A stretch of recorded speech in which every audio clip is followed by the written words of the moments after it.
आप सभी का हमारे चैनल पर बहुत बहुत स्वागत है। आज हम बात कर रहे हैं विशेषता गुणांक Q की। तो विशेषता गुणांक Q वास्तव में क्या, वो देखिए आप कि अनुनादी आवर्ती FR तथा बैंड चौड़ाई बीटा के अनुपात को विशेषता गुणांक Q कहते हैं। ये बात आपको याद करना है कि जो अनुनादी आवर्ती जो FR है और जो विशेषता अनुनादी आवर्ती जो FR है और जो बैंड चौड़ाई बीटा है, ये आपको रखना है कि Q बराबर FR अपॉन बीटा होता है। और FR वास्तव में क्या है, अनुनादी आवर्ती है और बीटा वास्तव में बैंड चौड़ाई है। तो अनुनादी आवर्ती तथा बैंड चौड़ाई के अनुपात को विशेषता गुणांक कहते हैं और इसे Q से रिप्रेजेंट करते हैं। तो Q बराबर हो गया FR अपॉन बीटा बराबर FR बटे F2 माइनस F1। तो अब आप देख रहे हो कि जो FR की यूनिट भी, FR भी वास्तव में आवर्ती है और ये भी वास्तव में आवर्ती है, तो आवर्ती से आवर्ती कट जाएगा। तो Q का जो मात्रक होगा वो कुछ भी नहीं होगा, या यूँ कहो Q एक मात्रकहीन राशि है, साथ में Q एक विमाहीन राशि भी है। तो यहाँ लिखो विशेषता गुणांक Q विमाहीन तथा मात्रकहीन राशि होती है। क्लियर। आगे देखिए नोट, विशेषता गुणांक Q का मान अधिक होने पर वक्र तीक्ष्ण तथा Q का मान कम होने पर वक्र सपाट होता है। ये जो Q है, इस Q का मान अगर ज़्यादा है तो वो जो वक्र हमने पहले देखा था, अगर आपको ध्यान हो तो दिखाता हूँ, अगर मुझे आसानी से मिल जाएगा वक्र, ये वक्र है। ये जो वक्र हमने पढ़ा था, ये वक्र कैसा बनेगा, तीक्ष्ण बनेगा। कब, जब Q की वैल्यू अधिक होगी। लेकिन अगर Q की वैल्यू कम है तो वक्र कैसा बनेगा, सपाट बनेगा। ये बिल्कुल सपाट इस टाइप से बनेगा। क्लियर। तो ये बात हमने यहाँ पर लिखी है कि विशेषता गुणांक Q का मान अधिक होने पर वक्र तीक्ष्ण तथा Q का मान कम होने पर वक्र सपाट होता है। दूसरा क्या कह रहा है कि श्रेणी अनुनादी परिपथ का उपयोग रेडियो को ट्यून करने में किया जाता है, इसलिए LCR परिपथ को ट्यूनिंग या वर्णकारी, ये वर्णकारी नहीं है, ये है वर्णकारी परिपथ कहते हैं। इसका मतलब क्या है इसका मतलब ये होता है, ध्यान से समझना मेरी बात को, जो रेडियो होता है उसमें जो स्टेशन सेट करने की जो नॉब होती है, उसको हम आगे आगे पीछे करके स्टेशन को सेट करते हैं कि हम कौन सी स्टेशन का सॉन्ग सुनना चाह रहे हैं, तो उसे कहते हैं रेडियो को ट्यून करना। तो उस सिस्टम के अंदर जो LCR परिपथ होता है, ये वहाँ लगा रहता है रेडियो के अंदर। तो श्रेणी LCR परिपथ का उपयोग वहाँ पर उसे वर्णकारी मतलब ये वर्ण करना कि हमें कौन सा चैनल चलाना है, ये कहलाता है। तो देखो, श्रेणी अनुनादी परिपथ का उपयोग रेडियो को ट्यून करने में किया जाता है, इसलिए LCR परिपथ को ट्यूनिंग या वर्णकारी परिपथ कहते हैं। अगला टॉपिक, प्रत्यावर्ती परिपथ में औसत शक्ति। देखिएगा इसको आप, किसी समय पर प्रत्यावर्ती परिपथ के लिए प्रत्यावर्ती धारा या वोल्टता के तात्क्षणिक मान के समीकरण लिखने पर, और वो समीकरण होंगे E बराबर E0 sine omega T. Clear. या फिर तथा I बराबर I0 sine omega T minus का फाई। ये हो गया समीकरण नंबर 2। ये दो समीकरण हमारे पास है। तो देखो क्या क्या होगा, किसी समय पर प्रत्यावर्ती परिपथ के लिए प्रत्यावर्ती धारा या वोल्टता के तात्क्षणिक मान के समीकरण E बराबर E0 साइन ओमेगा टी और I बराबर I0 sine omega T minus five. ये दो समीकरण हम पहले भी कई बार पढ़ चुके हैं। हम यहाँ पर प्रत्यावर्ती परिपथ में औसत शक्ति पढ़ना चाह रहे हैं और ये वेरी मोस्ट इम्पोर्टेंट है, एग्जाम में पूछा हुआ भी है, आपको ये ध्यान से समझना होगा। यहाँ फाई क्या भाई, कलांतर है। परिपथ में तात्क्षणिक शक्ति किसके बराबर होती है, P बराबर, वैसे तो हम VI लिखते आए हैं अगर आपको ध्यान हो तो, पर V की जगह यहाँ E लिखेंगे हम, तो P बराबर क्या हो गया, EI। ये हम तात्क्षणिक शक्ति की बात कर रहे हैं पहले, फिर जाके इसका एवरेज निकालेंगे और एवरेज जो आ जाएगा, तो वो एवरेज की वजह से हमारा जो टारगेट था इस टॉपिक का कि प्रत्यावर्ती परिपथ में औसत शक्ति की वैल्यू को फाइंड आउट करना, वो हम वहाँ पर कर पाएंगे। तो P बराबर EI यहाँ पर हो गया है। E की वैल्यू आप ये रख दो E0 साइन ओमेगा टी, तो ये हो गया P बराबर E0 साइन ओमेगा टी, और I की जगह लिख दिया I0 sine omega T minus 5, ये हो गया I0 sine omega T minus 5। यह हो जाएगा P बराबर E0 I0 sine omega T, P बराबर हो जाएगा E0 I0 sine omega T और साइन ओमेगा टी माइनस का 5। क्लियर, ये यहाँ पर ये कंप्लीट हो गया है। अब आगे देखो, एक फॉर्मूला है हमारा जो आपको याद रखना है। मैथमेटिक्स वाले स्टूडेंट अगर जानते हो तो ठीक है, बाकी उनको यही याद रखना है, और बायो वाले स्टूडेंटों को तो याद करना ही करना है। क्या फॉर्मूला होता है, देखो देखो यहाँ पर वास्तव में साइन ओमेगा टी और साइन ओमेगा टी माइनस 5 दे रखा है ना। इसको अगर मैं सी मानूँ, इसको अगर मैं डी मानूँ, तो वास्तव में ये साइन सी साइन डी बनेगा। तो साइन सी साइन डी का फॉर्मूला क्या होता है, वो होता है 1/2। साइन साइन है तो यहाँ दोनों जगह कोस कोस आएगा, पहले कोस के साथ सी माइनस का डी अर्थात इन दोनों का डिफरेंस, फिर माइनस का चिन्ह, फिर दोनों का जोड़। तो देखो साइन सी साइन डी बराबर होता है 1/2 cos C minus D minus cos C plus D. आई बात समझ में। अब ये फॉर्मूले को आप यहाँ सब्स्टिट्यूट कर दीजिए, तो ये हो जाएगा P बराबर E0 I0 और बन गया 1/2, कोस भी आ गया। तो सबसे पहला काम आपको क्या बताया था कि दोनों को आपस में घटाना। दोनों क्या क्या थे, ओमेगा टी था और एक ओमेगा टी माइनस 5 था, तो ये लिख दिया मैंने ओमेगा टी, फिर माइनस। अब ओमेगा टी माइनस का 5 था, उस माइनस की वजह से ये प्लस तो हो गया माइनस का, माइनस ओमेगा टी, और माइनस का 5 हो गया प्लस का, तो प्लस का 5, फिर माइनस कोस। अब यहाँ पर था सी प्लस का डी अर्थात दोनों को जोड़ना है, तो omega T plus omega T minus 5 आ गया। क्लियर, तो P का P हो गया 1/2 E0 I0 मैंने लिख दिया, और ये ओमेगा टी से ओमेगा टी को काट दीजिए और ये बनेगा कोस 5, तो कोस 5 हो गया, माइनस का माइनस हो गया, कोस का कोस हो गया, omega T plus omega T हो गया 2 ओमेगा टी और माइनस का 5 हो गया। क्लियर, अब ये देखो आगे चलकर अब P का P बराबर 1/2 E0 I0 और ये कोस 5 आ गया, माइनस का चिन्ह, और ये हो गया 1/2 E0 I0 कोस 2 ओमेगा टी माइनस का 5। इसका मतलब आप ये न समझें कि ये नीचे हैं, इससे नहीं, 1/2 अलग है, ये सब ऊपर गुणा में ही है, ऊपर ही है समीकरण 3। लेकिन हमें तो औसत शक्ति को फाइंड आउट करना था, इसलिए अब हम क्या करना चाह रहे हैं, समीकरण 3 का औसत लेने पर, औसत ले लो आप, तो ये हो जाएगा P average is equal to 1/2 E0 I0 cos 5 का औसत। औसत के लिए मैंने इसके ऊपर लाइन खींच दी है, और ऐसे ही 1/2 E0 I0 कोस ये, तो 1/2 E0 I0 कोस ये, इसके ऊपर भी मैंने लाइन खींच दी है। क्लियर, अब आप देखो ध्यान से कि कोस 2 ओमेगा टी माइनस का 5 है, ये टी का फंक्शन है ना। और कोस का जब कोस में टी का फंक्शन हो और उसका जो ग्राफ देखते हैं, तो आधा ग्राफ तो ऊपर बनता है, आधा ग्राफ नीचे बनता है। इस वजह से जितना एरिया पॉजिटिव में है उतना ही एरिया नेगेटिव में मिल जाता है, और कुल एरिया शून्य हो जाता है। इस कारण से ये जो वैल्यू है, इसकी वैल्यू क्या हो जाएगी, शून्य हो जाएगी, और शून्य हो जाने के कारण ये बन जाएगा P average is equal to 1/2 E0 I0 और कोस 5। क्लियर, अब हम आगे बात करें, E0 की जगह E0 अपन भाई ये 2 था, इसको मैं √2 कर रहा हूँ, तो E0/√2 I0/√2 और कोस 5, या फिर P average is equal to ERMS या फिर IRMS और कोस 5। क्लियर, अब मैं बात करूं कि अगर ये PRMS था, है ना, ERMS था, IRMS था, वास्तव में E और I का जो मल्टीप्लाई होता है वो शक्ति होती, क्या होती है, शक्ति।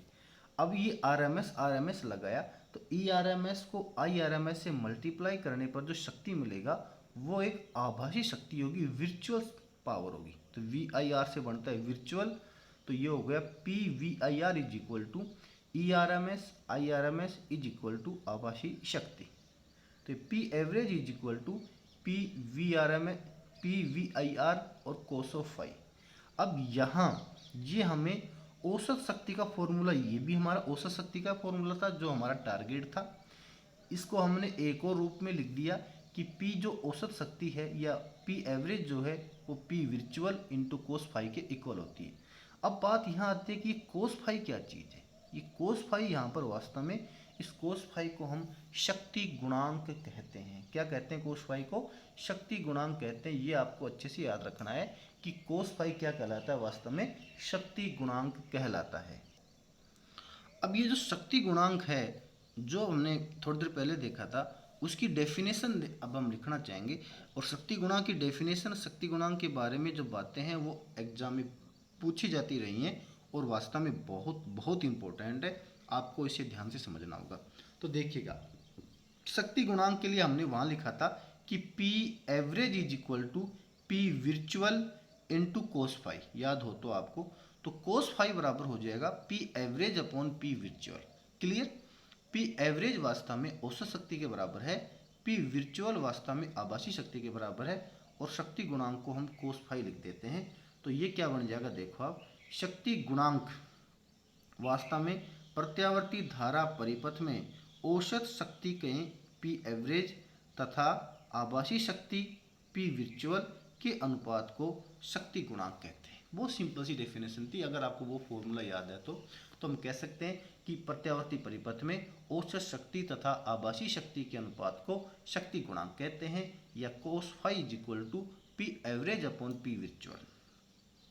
इसकी एक और डेफिनेशन है किसकी, कोस फाई की, अर्थात शक्ति गुणांक की। फाई वास्तव में कलांतर था किस किस के बीच में, प्रत्यावर्ती धारा परिपथ में जो प्रत्यावर्ती वोल्ट था और जो प्रत्यावर्ती धारा थी उसके बीच का कलांतर था फाई। तो उस कलांतर फाई की कोज्या को क्या कहते हैं, उसकी कोज्या, कोज्या मतलब होता है कोस, कोज्या मतलब क्या होता है, कोस। तो उसकी कोज्या को शक्ति गुणांक कहते हैं। तो देखो आप, प्रत्यावर्ती धारा परिपथ में प्रत्यावर्ती वोल्टता तथा प्रत्यावर्ती धारा के मध्य उपस्थित कलांतर फाई की कोज्या अर्थात कोस फाई को शक्ति गुणांक कहते हैं। तो शक्ति गुणांक बराबर हो गया कोस फाई। क्या हो गया, कोस फाई। तो देखो आगे, अब शक्ति गुणांक एक मात्रकहीन राशि होती है। शक्ति गुणांक क्या होती है बेटे, एक मात्रकहीन राशि होती है। क्यों होती है, क्योंकि शक्ति गुणांक जो था वो जो वास्तव में औसत शक्ति बटे आभासी शक्ति के बराबर था। तो ऊपर भी शक्ति है नीचे भी शक्ति है, तो दोनों की यूनिट एक दूसरे को काट देती हैं। तो वास्तव में एक विमाहीन या फिर मात्रकहीन राशि होती है। इसलिए यहाँ पर लिखा है कि शक्ति गुणांक एक मात्रकहीन राशि होती है। दूसरा, शक्ति गुणांक चूंकि कोस फाई के बराबर है और कोस फाई का न्यूनतम मान 0 संभव है और अधिकतम मान इसका 1 संभव है, इसका नेगेटिव मान संभव नहीं है, तो हम कह सकते हैं कि शक्ति गुणांक का न्यूनतम मान तो 0 होता है तथा अधिकतम मान 1 होता है। क्लियर? आगे चलते हैं।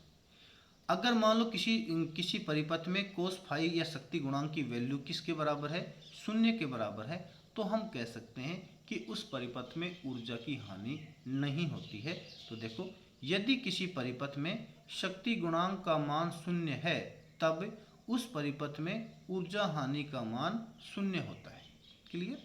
आगे चलिए, अब श्रेणी एलसीआर परिपथ में शक्ति गुणांक, श्रेणी जो एलसीआर परिपथ होता है उसमें शक्ति गुणांक का जो मान होता है वो वास्तव में R अपॉन जेड के बराबर होता है, जहां R क्या है, उस परिपथ में लगे प्रतिरोध का मान, और जेड क्या है, उस परिपथ में उपस्थित प्रतिबाधा का मान।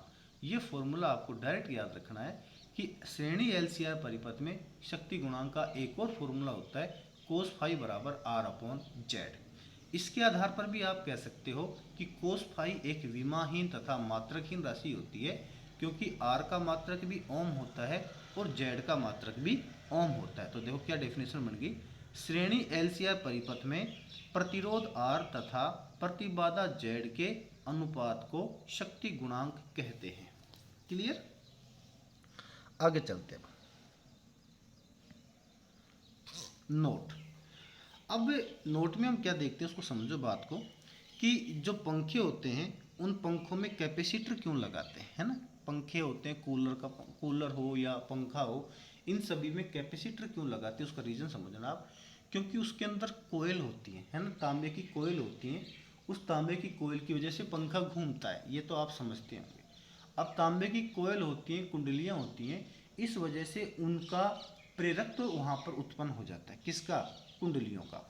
अब कुंडलियों का जो प्रेरकत्व उत्पन्न हो जाता है, उस पोजीशन की बात अगर मैं कर लूँ तो प्रेरकत्व एल के लिए कलांतर फाई का मान तो प्लस का पाई बाय 2 होता है। आपने देखा होगा, हमने शुरू जो एलसीआर के 3 टॉपिक हमने शुरू के देखे थे, अकेला आर का, अकेला एल का, अकेला सी का। तो अकेले एल में आपने देखा होगा कि ओनली प्रेरक तो जब उपस्थित होता है तो कलांतर फाई का मान प्लस पाई बाय 2 के बराबर होता है, और अकेला सी जब होता है तो कलांतर का मान माइनस का पाई बाय 2 के बराबर होता है। क्लियर? तो बात यहाँ पर आती है कि अब जितना एल उस कुंडली का वहाँ पर उत्पन्न हो रहा है, जितना एल उस कुंडली का वहाँ पर उत्पन्न हो रहा है पंखे या किसी मोटर के अंदर, तो उसकी वजह से वहाँ प्लस का पाई बाय 2 कलांतर उत्पन्न हो गया। उस प्लस के पाई बाय 2 कलांतर को निरस्त करने के लिए उतनी ही वैल्यू का एक कैपेसिटर चाहिए जो माइनस का पाई बाय 2 कलांतर उत्पन्न कर दे। तो जो कैपेसिटर जो है वो प्रेरकत्व के कलांतर की वैल्यू को निरस्त कर देता है, जिससे अधिकतम शक्ति का संचरण होता है, और टोटल कलांतर क्या हो जाता है? पाई बाय 2 माइनस पाई बाय 2 बराबर 0। तो वहाँ शक्ति गुणांक क्या हो जाता है? कोस फाई बराबर 0। और जब शक्ति गुणांक कोस फाई का मान जब 0 हो जाता है तो उस परिपथ में अधिकतम शक्ति का संचरण होता है, और पंखा या कूलर जो है वो अपनी पूरी रफ्तार से चलता है। ये रीजन है, समझना इसको बात को। विद्युत पंखे की मोटर में तारों की कुंडली होती है, आप जानते होंगे, जिससे उसमें प्रेरकत्व एल प्रभावी हो जाता है। ठीक है, इसे निरस्त करने के लिए मोटर के साथ संधारित्र जोड़ देते हैं, ये बात है। लेकिन यदि अब हम बात क्या कर रहे हैं कि जैसे मान लो किसी पंखे कूलर को हम काफ़ी समय से यूज ले रहे हैं और उसका कैपेसिटर पुराना पड़ जाता है, पुराना हो जाने पर वो उस एल को वो कैपेसिटर निरस्त नहीं कर पाता और उसकी स्पीड कम हो जाती है, उसको पूरी शक्ति नहीं मिल पाती। तो नया कैपेसिटर जब हम उसमें लगा देते हैं तो वापस ये अपनी पूर्व अवस्था में आ जाता है। लेकिन यदि संधारित्र पुराना हो जाता है तो यह संपूर्ण प्रेरकत्व एल को निरस्त नहीं कर पाता, जिससे विद्युत मोटर को पूरी शक्ति नहीं मिल पाती, जिससे पंखा धीरे धीरे चलने लग जाता है। जब इस पंखे का संधारित्र बदल देते हैं तो यह तेज चलने लग जाता है। आई बात समझ में? तो कैपेसिटर बदलने का कारण क्या है वो हमने इस टॉपिक में देख लिया। क्लियर? आगे अगला जो टॉपिक है और वो है वाटहीन धारा। वाटहीन धारा का मतलब क्या होता है, देखिए आप इसको ध्यान से, कि जब प्रत्यावर्ती धारा परिपथ में प्रेरकत्व या धारिता उपस्थित हो लेकिन प्रतिरोध शून्य। समझ में आ रही बात? ऐसा कोई प्रत्यावर्ती परिपथ है जिसमें या तो प्रेरकत्व है और धारिता है लेकिन प्रतिरोध नहीं है। तो आपको पता है कि प्रेरकत्व के लिए तो कलांतर होता है प्लस का पाई बाय 2, धारिता के लिए होता है माइनस का पाई बाय 2। तो देखो, जब प्रत्यावर्ती धारा परिपथ में प्रेरकत्व या धारिता उपस्थित हो लेकिन प्रतिरोध शून्य हो तो कलांतर का मान प्लस माइनस पाई बाय 2 होता है। अतः परिपथ में औसत व्यय शक्ति होगी। देखिएगा आप ध्यान से, भाई आर तो उपस्थित है नहीं, केवल एल है और सी है। एल के लिए तो कलांतर हो जाता है प्लस का पाई बाय 2 और सी के लिए कलांतर हो जाता है माइनस का पाई बाय 2।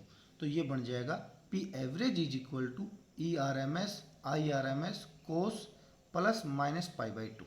क्लियर? अब यहाँ पर हो जाएगा ये cos plus minus pi by 2 की वैल्यू क्या होती है, वास्तव में 0 होती है। तो P average is equal to E R M S I R M S गुणा 0, cos phi is equal to plus minus pi by 2 is equal to 0। Clear? या फिर P average is equal to हो गया E R M S I R M S और इसकी value गुणा 0। तो P average बराबर क्या हो गया, 0। तो देखो, इस स्थिति में परिपथ में प्रवाहित विद्युत धारा को कार्यहीन धारा या वाटहीन धारा कहते हैं। आई बात समझ में? तो कार्यहीन या वाटहीन धारा क्या होती है? किसी परिपथ में प्रवाहित ऐसी धारा जिसकी वजह से परिपथ में औसत व्यय शक्ति का मान क्या हो जाए, शून्य हो जाए, उसे कार्यहीन धारा या वाटहीन धारा कहते हैं। तो ये बात यहाँ पर आ गई है। तो देखो इस स्थिति में परिपथ में प्रवाहित विद्युत धारा को कार्यहीन या वाटहीन धारा कहते हैं। क्लियर। अब बात आती है इस वाटहीन धारा का फॉर्मूला क्या है। तो आपको यहाँ पर एक डायरेक्ट फॉर्मूला मैं लिखवा रहा हूँ, आप उसको डायरेक्ट याद रख लेना। ठीक है। तो वाटहीन धारा का फॉर्मूला होता है I0 sin फाई। क्या होता है? वाटहीन धारा बराबर होता है I0 sin फाई। क्लियर। साथ में वाटहीन धारा का अगर वर्ग माध्य मूल मान हमसे पूछ ले तो आपको I0 की जगह लिख लेना है IRMS। तो इसका वर्ग माध्य मूल मान हो जाएगा IRMS sin फाई। तो वाटहीन धारा का फॉर्मूला क्या है? I0 sin phi. फिर वाटहीन धारा का वर्ग माध्य फॉर्मूला क्या है? IRMS sin phi. फिर वाटहीन धारा में औसत व्यय शक्ति की वैल्यू क्या है? 0। नाम ही वाटहीन, वाट शक्ति का यूनिट है, हीन यानी है ही नहीं, इसमें शक्ति की वैल्यू क्या है? 0 है। ऐसी धारा जिसकी वजह से परिपथ में प्रवाहित औसत व्यय शक्ति का मान 0 हो उसे क्या कहते हैं? वाटहीन धारा कहते हैं। क्लियर। इसके आगे का टॉपिक हम अगले वीडियो में देखेंगे। अगर कोई किसी प्रकार का आपको डाउट है तो आप कमेंट सेक्शन में जाकर मुझसे पूछ सकते हैं। धन्यवाद।